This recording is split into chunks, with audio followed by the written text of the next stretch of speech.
11 каналында эми студия ичинде маек. Бүгүн бизде конокто Элим Барсыңбы кайрымдуулук фондунун жетекчиси Хабибулла Арзыкулов. Саламатсызбы? Саламатсызбы? Биздин студияга кош келдиңиз. Рак оорусуна чалдыккан сулуулар сынагынын мурунку жеңүүчүсү Жибек Нукеева кайсы бир финансылык компания 5 миллион сом эсебинде жардам көрсөткөн коомчулукка кызуу талкууланууда. Буга чейин Кыргызстанда мындан ири көлөмдө ачык кайрымдуулук жасалганы тууралуу маалымат жок эле, бирок сиз өлкөдө 2 миллион долларга чейин кайрымдуулук иштери болгонун айтып жатасыз. Негизи эле ошол окуя жана кайрымдуулук боюнча эң жогорку суммалар тууралуу айта кетсеңиз. Биз 2008-жылдан бери ушул Адилет министрлигинен өтүп, ушул кайрымдуулук жаатында көптөгөн инсандардын бай менен кедейдин ортосунда себепчи болгонго аракет жасадык. Алардын дагы өзгөчө бул операция эмелери бизде Кыргызстанда өлкөбүздө бая толук чечилбегендиктен көпчүлүк ишкерлер бизге себепчи болуп келет. Алардын да ичинде биздин социалдык бир эле ошол тармакта эмес, ар кандай тармактарда болгон үчүн, мисалга мектеп куруу, мисалы бир эле ишкерибиз өзүнүн эч качан да атыны атагысы келбейт, бизге да ататтыргысы келген эмес да.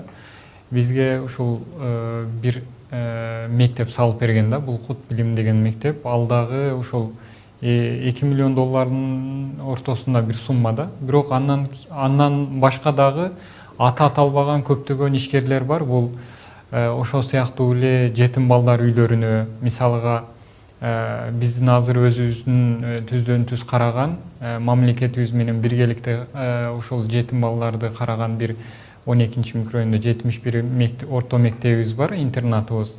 Ал жерге дагы орто эсеп менен 2,5 миллион долларлык бир чыгашага кеткен. Бул дагы ишкерлердин жардамы менен болуп атат да. Ушул чындыгында айтканда, мындай кээ бир фирмалар өздөрүнө таанытканы дагы жакшы. Экинчиден ошол тааныткандагы үлгү болот экен.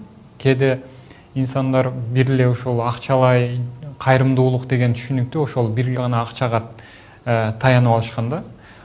Бирок негизинен салыштырып караганда көп эле айтып кетсек болот. Көпчүлүгү бирок атыны атагысы келбейт да ушул кишилер. Негизи Кыргызстанда кайрымдуулук иш-чаралары кайсы мыйзам боюнча жөнгө салынган, кайрымдуулук фонддоруна салынбайт. Бул себептүү кайрымдуулук фондунун аркылуу салыктан ачып бизнес жасагандар да бар экени маалым. Ушул туурасында да айта кетсеңиз. Тилекке каршы бул боюнча биз Адилет министрлигинен сураганбыз, 1000ден ашуун кайрымдуулук фонду каттоодон өткөн.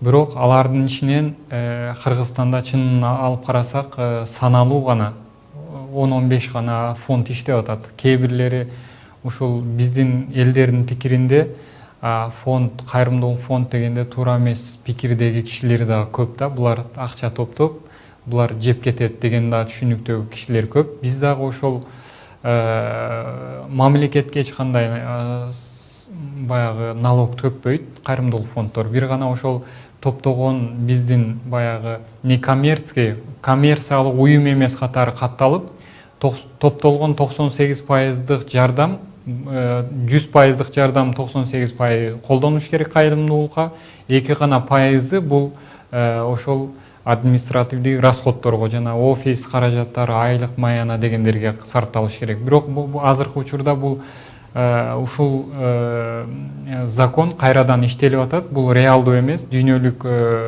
эмеде практикада алып караганда бул реалдуу болбойт эч качанда. Кайрадагы ошол топтолгон каражат, бул кишилер дагы робот эмес, баягы кайрымдуулукту үгүттөгөн кишилер дагы да тереңдеп, дагы да көп социалдык проблемаларды, өлкө чече албаган проблемаларды ар тараптан ишкерлер менен, фонддор менен кызматташып чечүүгө аракет кылган кишилер. Ошол себептен туура иштегендер да бар, туура эмес иштегендер да бар, сиз айткан сыяктуу. Ошол себептен биз болушунча мамлекеттен көзөмөл болуусун жана ошол кээ бир фонддордун, ошо ишкерлердин дагы аларга оңойло турган, балким кайрымдуулук жасаган кишилерди алардан налогторуну балким жеңилдетүү түрүндө дагы эгер мамлекет жардам берсе, бул дагы жакшы ийгиликке жетет деп ойлойм. Соңғы кезде өз маселесин коомчулукка көтөрүп, кайрымдуулук иш-чараларга чакыргандар көбөйүп кетти. Бул эмнеден кабардар берет?